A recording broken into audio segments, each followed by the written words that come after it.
Domenica 16 maggio, San Ubaldo Vescovo, è il 136esimo giorno dall'inizio dell'anno, ne mancano 229 al termine. Il sole sorge alle 5.39 e tramonta alle 20.36. La luna si leva alle 8.52 e tramonta a mezzanotte e 12.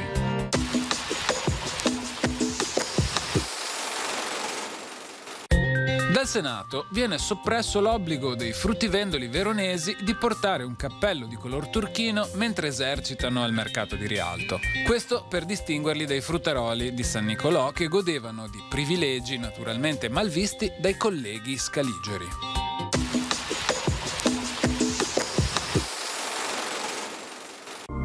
Le previsioni per domani.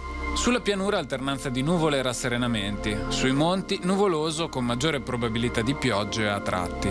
Temperature fino al primo mattino senza variazioni di rilievo, poi in calo con minime a tarda sera.